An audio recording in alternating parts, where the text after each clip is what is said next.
Entrer dans ce drôle de musée, c'est comme replonger d'un coup dans son enfance. Des images stockées quelque part dans votre cerveau reviennent et vous ramènent dans les années d'école. Des scènes historiques, des abécédaires et même le tableau des locutions. Écoute mon petit Philippe ou mon petit André, fais-moi une phrase. Que fait la dame? Eh bien, l'institutrice, elle tient un livre. Voilà. Ça lui permettait de faire une phrase avec le sujet, le verbe, le complément. Le métier de Sylvain Capot, la télédétection. Le drone est particulièrement efficace pour capter les détails morphologiques du terrain. Les données sont modélisées. L'érosion côtière n'épargne quasiment aucune région littorale. Grâce aux progrès technologiques, à défaut de pouvoir l'empêcher, on devrait être en mesure de mieux l'anticiper. 18 mois à tout coordonner. Du storyboard aux premières planches crayonnées jusqu'au montage de l'album.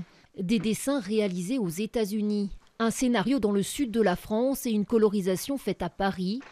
Mais au fait, et l'histoire? Ils sont aux prises avec César qui essaie de récupérer, j'en dirai pas plus. Une école fondée après la guerre par le général de Gaulle à Paris pour cadrer les fonctionnaires, éviter les dérives connues sous l'occupation. Ces futurs fonctionnaires devront avoir les qualités qu'exigent ces emplois. Tous les matins, quand Roy d'Auvergne franchit les portes de son école, il entr'ouvre l'antichambre du pouvoir. La photo de la promo Voltaire est ici. Je sais aussi parce que quand les gens viennent visiter l'école, c'est celle qu'ils demandent à voir en général. Martine Aubry, fille de haut fonctionnaire.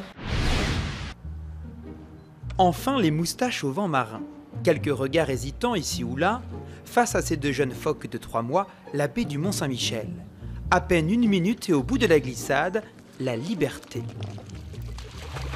Il n'y en a pas beaucoup qui ont ce privilège d'aller voir les phoques. Et moi, je l'ai vu. S'il fait plus chaud ou beaucoup plus froid, on ne pourra pas vivre de la même manière.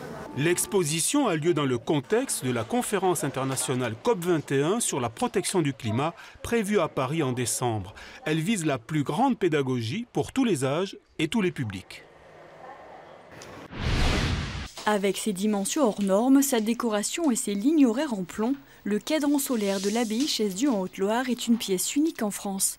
Ce cadran date de 1683. À cette époque, posséder et donner l'heure était synonyme de pouvoir. Bien sûr, le cadran solaire, il n'est pas là que pour donner aussi l'heure, il est là pour faire passer un message religieux de surcroît. Les ombres dirigent les ombres, nous ne sommes que poussière et ombre. Le gîte et le couvert. Une nuit pour 2 personnes au milieu d'un ossuaire le soir d'Halloween, c'est ce que propose le site Airbnb aux gagnants d'un concours en ligne. La droite parisienne parle aujourd'hui de profanation. Demain avec Madame Hidalgo, on va finir par faire des concerts au Père-Lachaise.